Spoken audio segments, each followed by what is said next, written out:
નમસ્કાર, welcome to GSTV. રવિવારની real ડિબેટમાં આપનું સ્વાગત છે. દોસ્તો, એક આંકડો બોલું છું, કલ્પના કરજો કે શેનો હોઈ શકે. 65,000 કરોડ.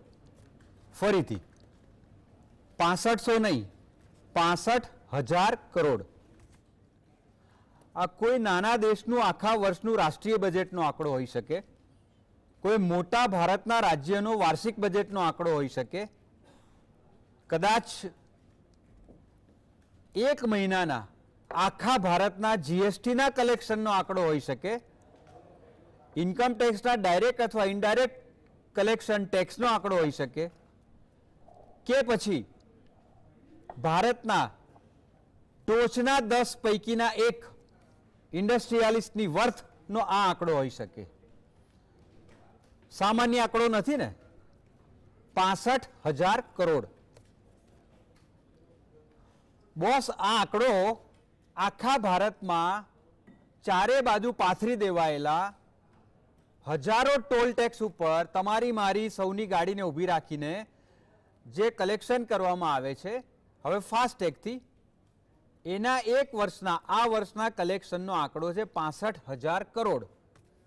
આ આંકડાનું પ્રોજેક્શન આવતા વર્ષે 70,000 કરોડ છે અને 2030માં એનો લક્ષ્યાંક અત્યારે બતાવે છે 1,30,000 કરોડ, જે બની શકે કે 2 લાખ કરોડ પણ પહોંચાડવાનો એક લક્ષ્યાંક હોઈ શકે. ફાઇન, બસ એટલું કહો કે 10 કિલોમીટરનો ટ્રાફિક જામ થયા વિના, ખતરનાક કટાર જેવા રોડની કિનારો વગરના રસ્તાઓ ઉપર ગાડીના ટાયરો ફાડ્યા વિના, કે પછી રસ્તા ઉપર કોઈને કંઈ થાય તો 1-2 એમ્બ્યુલન્સ તાત્કાલિક આવી જાય એ સિવાય ફર્સ્ટ એડ આપી શકાય એવી દર 20 કિલોમીટરે કયા રોડ ઉપર હોસ્પિટલ છે? સગવડોના નામે 1%, ખંખેરવાના નામે 101%. દુનિયાના વિકસિત રાષ્ટ્રોમાં પણ ટોલ ટેક્સ છે. કારણો એ અપાય છે કે આખા દેશના રોડને સાચવવા માટે, સરખા કરવા માટે, રીસર્ફેસ કરવા માટે, સ્ટાફનો પગાર ચૂકવવા માટે આ કરવું પડે. બિલકુલ કરવું પડે. યુરોપ, અમેરિકામાં પણ ફ્રી વે ના હોય એવા રોડ ઉપર ટોલ ટેક્સ છે. પણ સામે ધારો કે ત્યાં પણ એક વર્ષનો 65,000 કરોડ ટોલ ટેક્સ છે ને અહીં પણ છે. એક બોક્સ બનાવી કાગળ ઉપર વચ્ચે લીટી દોરી, જે સ્કૂલમાં હોમવર્ક કરતા હતા એ પ્રમાણે, કે ત્યાં શું સગવડ મળે છે આ ટેક્સ પછી, નહીં શું મળે છે. આ એક ભયંકર આંકડો છે. તમે ખાલી અહીંયાથી શ્રીનાથજી દર્શન કરીને પાછા આવો, 800 રૂપિયા ટોલ ટેક્સ છે 600 કિલોમીટરનો. તમે બોમ્બે દિલ્હી તમારી નાની 4 વ્હીલર લઈને જાઓ, 2,500 થી 3,000 રૂપિયા ટોલ ટેક્સ છે. 1500 કિલોમીટરમાં 75 લીટર પેટ્રોલ વપરાય એટલે 7,500નું પેટ્રોલ અને 3,000 રૂપિયા ટોલ ટેક્સ, એટલે 40% રકમ તો તમારી ખિસ્સામાંથી ટોલ ટેક્સમાં જાય છે. એક મોટી ગાડી, મોટી એક્સલવાળી મલ્ટી એક્સલ ગાડી જો એ રોડ ઉપર જાય તો 8,000 થી 10,000 રૂપિયા ટોલ ટેક્સ અને 20,000નું પેટ્રોલ ડીઝલ જુદું. હવે જે 8-10,000 રૂપિયા ટોલ ટેક્સ એણે જે કોમર્શિયલ વ્હીકલે ચૂકવ્યો, ઘઉં કે ચોખાના કોથળા લઈને ગયો, તો એ કોથળામાં 100 કિલોનો હોય કોથળો, તો દરેક કોથળા દીઠ એ 8,000 થી 10,000 રૂપિયા એના ખિસ્સામાંથી જવાના છે? નો વે. એવો કોઈ મૂર્ખો નથી. એ તમારો કોથળો તમને જે 5,000માં પડતો હશે 5,500માં પડશે. અલ્ટિમેટલી ભરો છો તમે, આપણે. સવાલ એ છે કે ટોલ ટેક્સ ભલે રાખો, કંઈક રેશનલાઇઝ તો કરો. બે ફાર્મ દર 40-50 કિલોમીટરે આ ઊભા જ રહી જવાનું લાવો. અને કેટલીક જગ્યાએ તો કેટલી વાહિયાત લૂંટ છે કે સપોઝ તમે એક આ શ્રીનાથજી શબ્દ એટલે વાપરું છું કે હિન્દુ હૃદય સમ્રાટની સરકાર છે અને શ્રીનાથજી એટલે દરેક હિન્દુના હૃદયની આસ્થાનું પ્રતીક છે. તમે શ્રીનાથજીથી 5 કિલોમીટર પહેલા આવતા 100 કિલોમીટરનો ટેક્સ 135 રૂપિયા ઠોકી લે છે. તમે કહો કે મારે તો 5 કિલોમીટર પછી વળવાનું છે, સર્વિસ રોડ તો આપો. ના, તો આગલા 130 કિલોમીટર જવાનું જ નથી, એનો ટોલ હું શું કામ આપું? તો એ કહે છે હો આવો. આવી જ ભયાનક લૂંટ બરોડા પાસે નેશનલ હાઈવે ઉપર છે કે તમે અમદાવાદથી નીકળ્યા, નડિયાદથી તમે ટોલ ટેક્સ ચૂકવ્યો, એ પછી તમારે બરોડા જવું છે તો બરોડાથી 15 કિલોમીટર પહેલાં ટોલ ટેક્સ આવે છે 155 રૂપિયા. તમારે જવું છે 36 કિલોમીટર અને ટોલ ટેક્સ લઈ લે છે છેક ક્યાંય સુધીનો. તમે એમ કહો કે મારે આટલે જ જવું છે તો એ કે અમે ક્યાં ના પાડી, જઈ આવો. બોસ, આંખો ખોલવી પડશે ને બોલવું પડશે, નહીતર આખા પગાર ટોલ ટેક્સમાં જશે. અને બીજું કે તમે એમ માનો કે ભારતમાં જન્મ થયો છે અને ભારતની અદ્ભુત જગ્યાઓ જોયા વગર તમારો જન્મ અધૂરો છે. તમે નક્કી કરો કે આખી જિંદગીની કમાણી ભેગી કરી 1 વર્ષનો બ્રેક લઈ અને આખા ઇન્ડિયાની તમારે ટૂર સર્કિટ કરવી છે. તો માની લો કે 1 લાખ કિલોમીટર થયા તો એવરેજ 1 કિલોમીટરે ટોલ તમારો 1.5 થી 2 રૂપિયા છે. એટલે તમારે 1.5 થી 2 લાખ રૂપિયા તો ટોલના ગણી લેજો, પેટ્રોલને રોકાવાના જમવાના તો અલગ. આ કઈ જાતની ગણતરી છે? હવે વાહન વ્યવહાર મંત્રીએ કંઈક એવું લોજિક વિચાર્યું છે કે તમારી ગાડીને સતત એક સિસ્ટમ ટ્રેક કરશે અને તમે જ્યાં સુધી જશો ત્યાં સુધીનો ટોલ ગણાશે. જો એવું થાય તો રેશનલાઇઝ ગણાશે. પણ એવું પણ શેના માટે? તમારે ધારો કે અમદાવાદ બરોડા ટોલ ટેક્સની વાત કરીએ તો માનો કે દિવસ 24 કલાકની અંદર બંને બાજુથી 1 કલાકે 500 ગાડીઓ નીકળે છે તો તમારે 24 કલાકની 24,000 નહીં પણ 20,000 ગાડીઓ ગણો ને નાની ગાડીનો 130 રૂપિયા ટોલ ટેક્સ અને મોટી ગાડીનો 350 ગણો, એવરેજ 200 રૂપિયા ગણો તો રોજના 40 લાખ રૂપિયા તો ખાલી એક દિવસના થયા, આખા વર્ષના 150 કરોડ રૂપિયા. એવો તો કયો રોડ રીસર્ફેસ કરવો પડે છે 150 કરોડનો? What is the logic? આજે આ ચર્ચા કરવા માટે આપણી સાથે 3 મહાનુભાવો ઉપસ્થિત છે. એક સોશિયલ અવેરનેસની નિસ્બત ધરાવતા મહેશ પંડ્યા અને રુઝાન ખંભાતા, અને આપણી સાથે we are fortunate to have એક ટ્રાફિક નિષ્ણાંત ઉપરાંત અમદાવાદના નહીં, ગુજરાતના નહીં, ભારતના અગ્રણી orthopedic surgeon doctor Pravin Kanabar. આ ત્રણેય મહાનુભાવોનું સ્વાગત છે. Ruzan, obviously we will start with you કે આ જે આંકડા છે એક વર્ષના 65,000 કરોડ ને 70,000 કરોડ ને આવતા 6 વર્ષમાં 1.5 લાખ કરોડ, મને કંઈ જવાબ કે લોજિક મળી રહ્યું નથી. તમને કોઈ લોજિક મળે છે? સી સર, આમાં લોજિકમાં એવી વાત છે સિમ્પલ કે ભારત નિર્માણ, દેશને આગળ લાવવાનું, પેલી શું કહેવાય ગ્રોઈંગ ઇકોનોમી, એ બધી જે ડેવલપિંગ ઇકોનોમી આપણે જે રીતે બધી વાતો કરીએ છીએ એ વાતમાં એમાં એ બંધ બેસાડ્યું છે કે તમે જ્યારે આટલો બધો ટોલ ટેક્સ લો છો અને તે બી બેફામ, અને એમાં બી જે એઝ યુ રાઇટલી સેડ કે એક કોઈ જાતની સેવા શું કહેવાય કોઈ આપણને એવી સ્પેશિયલ સર્વિસ મળતી નથી ને એવા ઘણા રસ્તાઓ, કારણ કે હવે કહી દઉં તમને, જાણે કે અમદાવાદ બરોડાના રસ્તાઓ પર પૂછો લોકોને, આપણે જે એક્સપ્રેસ વે પર અત્યારે ચાલી રહ્યા છીએ હવે પહેલાંની જેટલો રહ્યો બી નથી એટલો શું કહેવાય સ્મૂથ કે શું કહેવાય ફાસ્ટ મૂવિંગ. એટલે અનફોર્ચ્યુનેટલી આપણે બધું એવું ઠોકી બેસાડવામાં આવ્યું છે કે ભાઈ તમને સારા રસ્તા આપીએ છીએ, સારી ફેસિલિટી આપીએ છીએ, પણ મેં જોયું છે એવી કોઈ ફેસિલિટી સારી હતી નથી. એટલા હદ સુધી કે સાહેબ બાથરૂમ બી વચ્ચે કંઈક થોડા પહેલાં સ્વચ્છ ભારત અભિયાન ચાલ્યું હતું ત્યારે થોડા ટાઈમ સારા હતા, પણ હવે બાથરૂમ બી ગંધાતા હતા ને એ જ બધું ચાલુ છે. એટલે કહેવાનો હેતુ એ છે સાહેબ કે આ the quality of service is deteriorating but the toll tax is increasing in and out. બીજો પોઈન્ટ કે હવે તો ઘણા રસ્તાઓ પર, જાણે કે હું ભૂલી ગઈ એક્ઝેક્ટલી, પણ ઘણા રસ્તાઓ પર પહેલાં તો આપણે 2 વે લઈ લેતા હતા સવાર સાંજનું, કારણ કે સાંજે રિટર્ન થવાનું હોય તો આપણે 1.5 ટેક્સ આપતા હતા અને પણ 1.5 ટોલ આપતા હતા. પણ હવે અત્યારે શું થઈ ગયું છે કે ઘણી જગ્યાએ તે બી કે નહીં ભાઈ 1 વે આપકો આના હો તો જબ ભી આના આપ દૂસરા પૈસા દે દેના. એટલે આ બી એક બહુ મોટો, ભલે એ લોકોનો લો કહે છે કે તમારે 1.5 લેવું જોઈએ. એમાં એવું છે કે તમે 24 કલાકમાં રિટર્ન આવો તો અડધા લે છે, પણ 1.5 જોઈએ, 1.5 અગ્રીડ સર લેવા જોઈએ, પણ થતું નથી. પોઈન્ટ એ નથી, લો તો છે, હું વાંચી નહીં છું કે લો છે કે ભાઈ તમારે 1.5 લેવું જોઈએ, પણ અનફોર્ચ્યુનેટલી થતો નથી. એટલે કહેવાનો એને જે ઘણા લોકો શું ક્યાં મગજમારી કરીએ. હવે બીજી વાત, હવે સૌથી મોટી ચેલેન્જ તો કહ્યું કે પેલું ફાસ્ટેગમાં તો કેવી રીતે પૈસા કપાઈ જાય છે એ જ ખબર નથી પડતી. ત્યાં ટોલ ટેક્સ તો ટોલ ટેક્સ, અત્યારે તો એરપોર્ટ પર બી એની લૂંટ ચાલુ થઈ ગઈ છે, કારણ કે આપણે ફાસ્ટેગ લગાવ્યું હોય ને જે એરપોર્ટની લિમિટ છે એ લિમિટની આપણે આસપાસમાં જોઈએ માની લો તો એ લોકો એને 1-2 મિનિટ આગળથી આપણો કાપીને ગણા કે એ હો ગયા ટાઈમ હો ગયા, આપણે કેમ કે હમ ક્યાં કરે ઓટોમેટિક સિસ્ટમે કહીને ઊભા થઈ જાય. એટલે પોઈન્ટ અત્યારે સાહેબ એ છે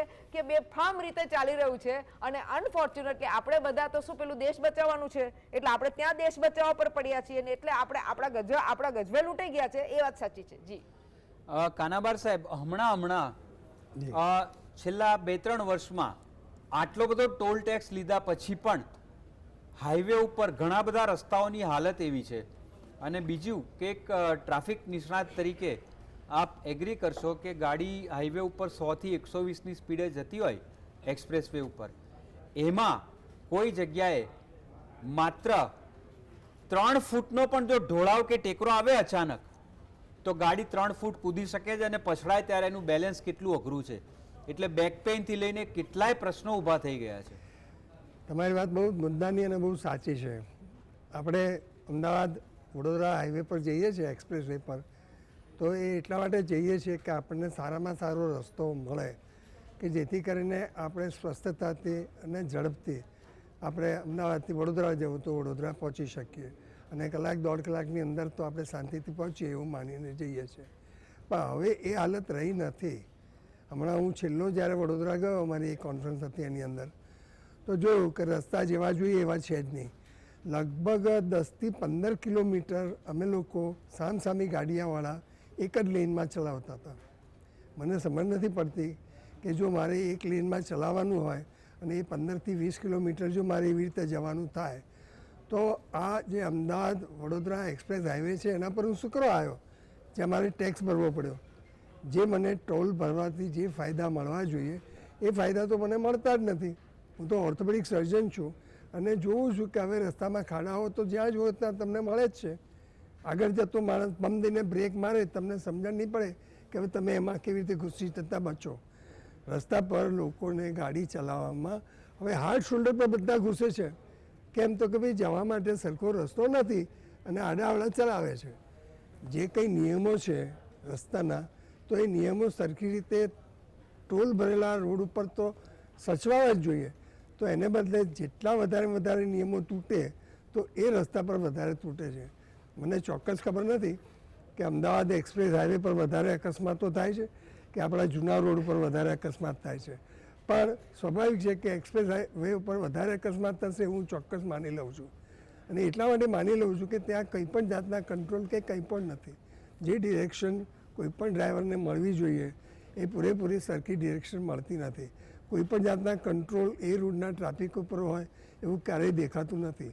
હા, પાટિયા આવે કે આમ ધ્યાન રાખો, એક લેન તમારી લેનમાં ચલાવો, પણ કોઈ પણ માણસ પોતાની લેનમાં ચલાવતો નથી. ગમે તેમાં સરપાકારી બધા ચલાવે છે.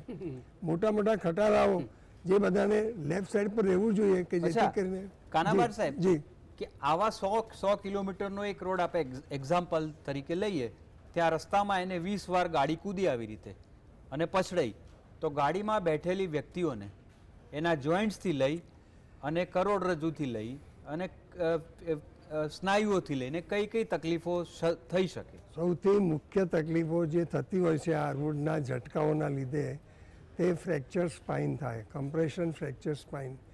એક બહેનો, 3 બહેનો હતી, બસની અંદર એ લોકો ગયેલા અને ઝટકો આવ્યો. એ જે ઝટકો આવ્યો તો 3ય બેનને ફ્રેક્ચર સ્પાઇન થયા અને 3ય બેનને L1 લેવલના જ થયા, સેમ લેવલના, સેમ આકારના. મારી જિંદગીમાં મેં 3 બહેનો એક સાથે આવા સિમિલર ફ્રેક્ચર લઈને આવે એવું તો મેં આ રોડ ઉપર જ જોયું છે. કહેવાનો ભાવ તે છે કે પહેલી જો ઈજા જે થઈ શકે તે સ્વાભાવિક છે ફ્રેક્ચર સ્પાઇન થાય. બીજી ઈજા કહી શકે તો કે ભાઈ ઝટકો આવે, બ્રેક મારે એટલે ડોકું જે છે માથું આગળ ફેંકાય એટલે એને વિપ્લેશ ઇન્જરી કહેવાય. તો એ વિપ્લેશ ઇન્જરી થાય અને એવા પેશન્ટો છે કે જેને અમે એક્સરે પાડીએ તો કોઈ ઈજા જ ના દેખાય. જ્યારે MRI કરીએ ત્યારે ખબર પડે કે એના 2 પગને હાથ કેમ ખોટા પડી ગયા, કે ભાઈ એને વિપ્લેશ ઇન્જરી થઈ અને અંદર બ્લડ થઈ ગયું ભેગું. જોઈન્ટ ડિસ્લોકેટ નથી થયો, ખાલી લિગામેન્ટ્સ તૂટી ગયા. આવી ઈજાઓ ઘૂંટણ ઉપર થવાની પણ સ્વાભાવિક છે. એવી જ ઈજાઓ હિપ જોઈન્ટ ઉપર થવાની શક્યતા છે. લોકો જો હાથ બહાર રાખ્યા બાય ચાન્સ બી તો સ્વાભાવિક છે કે એને એલ્બોના ફ્રેક્ચર થઈ જવાની પણ શક્યતા રહે. આપણે તો જાણીએ છીએ કે બધા લોકો સીટ બેલ્ટ પહેરતા નથી અને ખાસ કરીને પાછળ બેસેલા સીટ બેલ્ટ બાંધતા નથી. આ બધા લોકો તો બોમ્બ જેવા છે. જો બ્રેક મારે તો એ બોમ્બની જેમ આગળના પેસેન્જર પર પડે અને એનું માથું ને એનું ડોકું તોડી નાખે અને એ વ્યક્તિ મરે. આપણને ખબર જ છે કે સાયરસભાઈનો એક્ઝામ્પલ કે એમણે સીટ બેલ્ટ બાંધ્યા નહોતા અને એરબેગ ખુલી નહીં અને એમનું મૃત્યુ થયું. આપણે એવું ઈચ્છતા નથી કે કોઈનું પણ મૃત્યુ થાય, પણ બેઝિકલી ઝટકા ના આવે એવી તો જરૂરી છે જરૂરિયાત કે જેથી કરીને રસ્તા સ્મૂથ હોય, આપણે જઈએ તો તકલીફ ના પડે. મેં તો ઘણા બધા રસ્તા પર ટ્રાવેલિંગ કર્યું છે દુનિયાના, જર્મનીમાં, ઇંગ્લેન્ડમાં, એવરીવેર ઓલ અરાઉન્ડ લગભગ જઈ આવ્યો છું. ત્યાં જે રસ્તા છે, ત્યાંની જે સિસ્ટમ છે, ખાસ કરીને ત્યાં જે રસ્તા ભેગા થાય, મર્જિંગ, આપણે ત્યાં અનફોર્ચ્યુનેટલી આવડા મોટા રસ્તા બનાવે છે, પણ ટ્રાફિકને કેવી રીતે મર્જ કરવાનો એના વિશે આપણે વિચારતા જ નથી. અને ટોલ ટેક્સ લીધો હોય છે ને ત્યાં પણ આપણને એવું સરખું મળતું નથી. એટલે આ મોટી તકલીફ છે કે તમે શરીરને નુકસાન કરો છો આવા રસ્તા પર જઈને પૈસા ખર્ચ્યા પછી પણ. જી દર્શક મિત્રો, જેમાં વાહન ચાલકનો વાંક જ નથી અને સાહેબે કીધું રીતે નુકસાન થાય તો એની સામે કોણ જવાબદાર ગણાય, એની સામે કયા પગલાં લઈ શકાય કે કોમ્પેન્સેશન કયું માંગી શકાય, એ અંગે આપણે મહેશભાઈને પૂછીએ. પહેલાં એક નાનકડો બ્રેક લઈને મળીએ છીએ.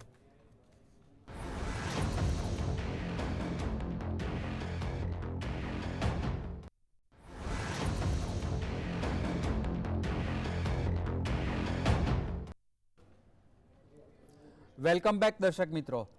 ભારતની વસ્તી 140 કરોડ છે.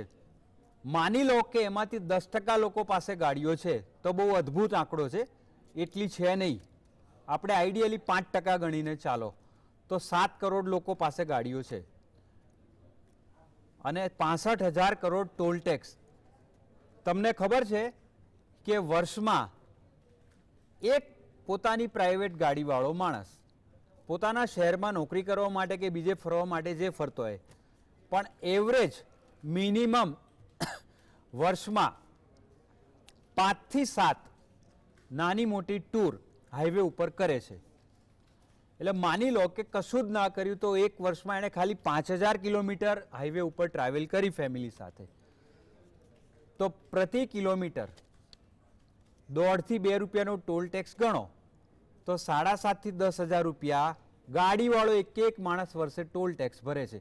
એ પણ રોડ ટેક્સ ભર્યો, વ્હીકલ ટેક્સ ભર્યો, આરટીઓ ટેક્સ ભર્યો, કોર્પોરેશન ટેક્સ ભર્યો, જીએસટી ભર્યો, આ ભર્યું તે ભર્યું, પેટ્રોલ ઉપર બી જાત જાતના ટેક્સ ભર્યા. એ પછી પણ મહેશભાઈ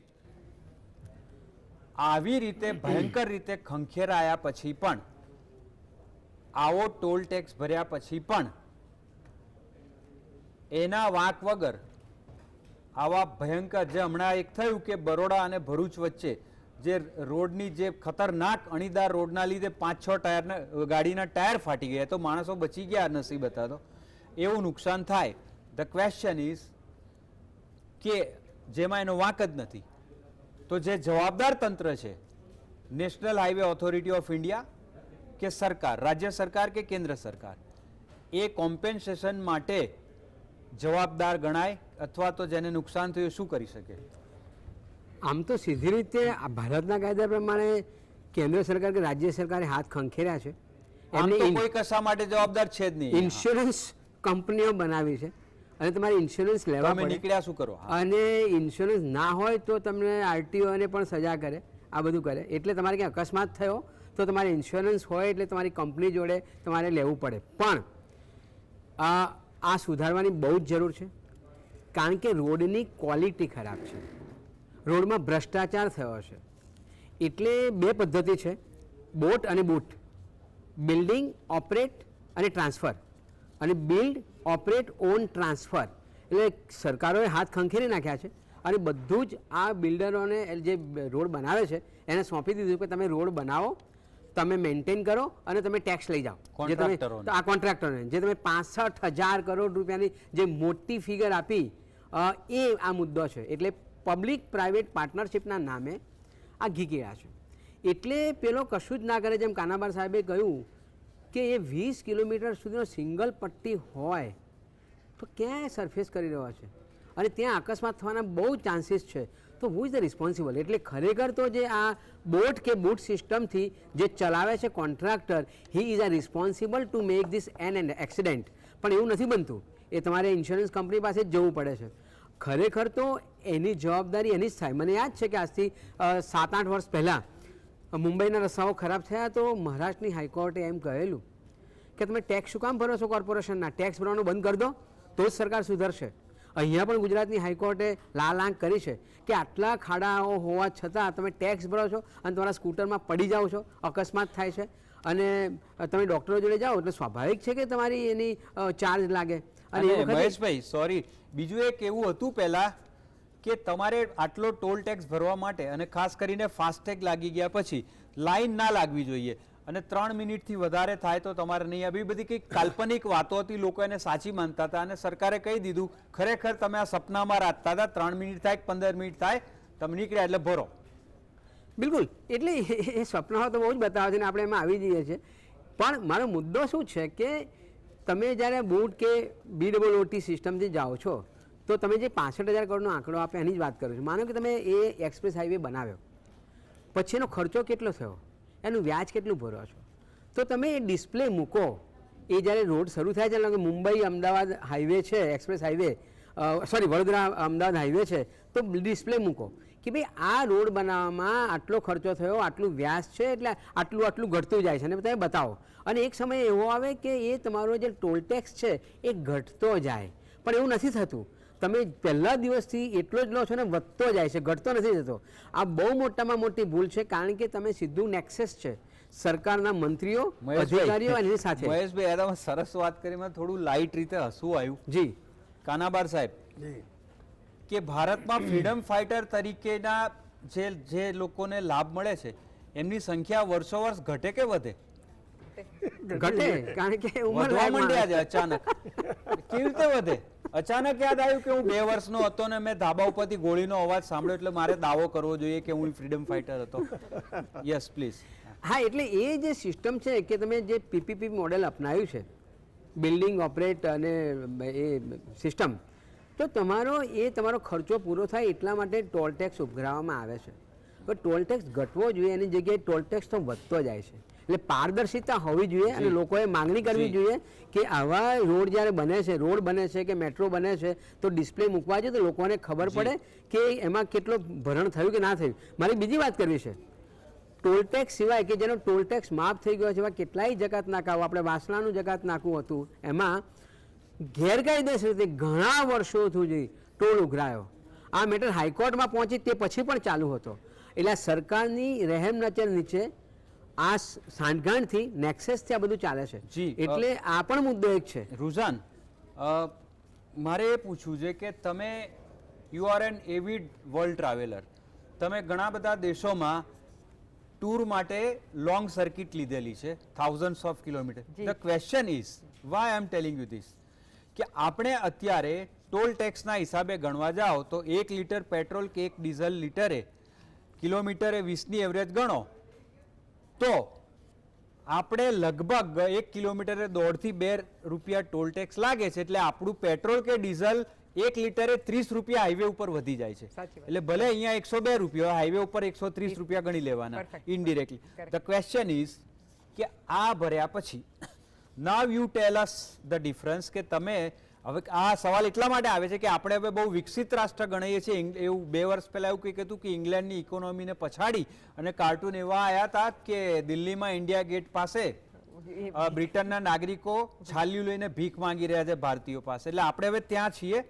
એટલે આપણે એ કમ્પેરિઝન કરવી જોઈએ કે જ્યાં છાલિયું લઈને જ્યાંથી જે લોકો અહીંયા ભીખ માંગવા આવ્યા છે એમના દેશમાં ટોલ ટેક્સ ભર્યા પછી 1000 કિલોમીટરનો તમે રોડ લીધો તો રસ્તામાં તમને કઈ સગવડો મળે છે, અને આપણે જે દાતા કહેવાઈએ છાલિયામાં આઠાના નાખનારા, ત્યાં કઈ સગવડો મળે છે? સર એક વાત કહું તો આપણે છે ને વોટ્સએપ યુનિવર્સિટીમાં જે જોઈએ ને એને હસી લેવું જોઈએ, કારણ કે વોટ્સએપ યુનિવર્સિટીનું છે. એટલે I think people should be matured enough to understand that. હવે તમે જે ટેક્સ જે ફોરેન કન્ટ્રીઝની વાત કરી સાહેબ, જેટલું હું ફરી છું લઈ છે ટેક્સ, હું ના નહીં પાડું, પણ એમાં એ લોકો ઓપ્શન્સ બી આપે છે. ફ્રી વે બી છે અને એમાં ટોલ ફ્રી વાળા બી છે, કે ત્યારે ફ્રી વે એટલે વિધાઉટ ટોલ તમારે જાઓ છો કે જે અગર તમારે ફાસ્ટ લેન લેવી હોય ને એમાં પૈસા તમારે આપીને ફાસ્ટ હોય તો જઈ શકો છો. એટલે ત્યારે એને જે ફ્રી વેલા છે એના એવો મતલબ એ નથી થતો કે તમારું રૂટ એ થઈ જાય છે, રૂટ લાંબો થઈ જાય છે. ના, એટલો રૂટ લાંબો થતો નથી.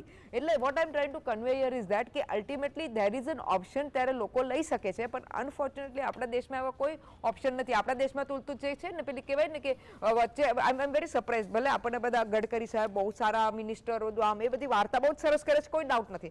છેલ્લા 2 વર્ષથી એમની વાર્તા સમજી લઈ છું કે પહેલા અત્યારે ઓપન ટેક્સેશન કેવો કે રૂલ હતો કે ભાઈ તમારે 60 કિલોમીટરના સ્ટ્રેચ હોય, ભલે તમે જે અત્યારે વાત કરી કે 20 કિલોમીટર જાઓ કે 30 કિલોમીટર જાઓ, તમારે આપણે આજે વી આર રનિંગ એક્સક્લુઝિવલી માત્ર કે એક વિકસિત રાષ્ટ્ર અને આપણા ત્યાં રસ્તા ઉપર ટોલ ટેક્સ લીધા પછીની રસ્તા ઉપર મળતી સગવડો. અગર 1 to 10 ના ગ્રેડમાં મૂકવું હોય તો ત્યાંની સગવડો 8 આવે ને અહીંની સગવડો 2 આવે. તમે ત્યાં સમજી લો રસ્તામાં- સાહેબ. ત્યાં રસ્તા- કારણ કે જ્યાં રસ્તાઓમાં તમે માગો અને તમે જે મર્જિંગ ટ્રાફિક કહીને જે રીતે એ લોકોની સગવડ, જે રીતે ક્લીનલીનેસ, જે રીતે પૈસા બી તમે એ જોઈ લેજો, એવા કંઈ ગાંડા જેવા ઘેલા જેવા ભાવ નથી. અહીંયા તો તમે ઢોસો લો ને 300 ને 400 રૂપિયાનો તમને ઢોસો પડતો હોય. તો ઇટ ઇઝ વેરી સરપ્રાઇઝિંગ, કારણ કે અલ્ટિમેટલી લોકો people have to pay because they don't have a choice. એટલે તમે અગર ફેસિલિટી કહો તો out and out the facilities any day better. અને not see અમે એવું કે મને મારા દેશને નીચે નથી રાખવું, પણ મારા દેશને બતાવવું છે Yes. કે ભાઈ આટલું કરપ્શન ચાલી રહ્યું છે. ને બીજું સાહેબ, અત્યાર સુધી તમે ટોલ ટેક્સની વાત કરો તો આપણે ત્યાં તો બનાવટી ટોલ ટેક્સ હોય ચાલે છે જી સાહેબ. જી છોડો ને હવે. ત્યાં મહેશભાઈ એક વાતમાં- મિનિટ we are- વાતમાં નહીં, નહીં, ઉમેરું, મહેશભાઈ દૂધની આપણે વાતમાં. પછી કરીએ. 200 તો દૂરની વાત છે, 50 કિલોમીટર સુધી કોઈ લેડીને બાથરૂમ જવું હોય તો એ પણ નથી. દર્શક મિત્રો, આ સબ્જેક્ટ આજે આપણે અહીંયા એક ક્રમશઃ બ્રેક લઈએ છીએ અને નેક્સ્ટ એપિસોડમાં ફરીથી આ જ વિષય ઉપર આ એક્સપર્ટ સાથે ફરી મળીશું. ત્યાં સુધી આ વિષય ઉપર વિચારીને સવાલ કરજો અને ના કરવો હોય તો ખુશ રહેજો. Good night, C you.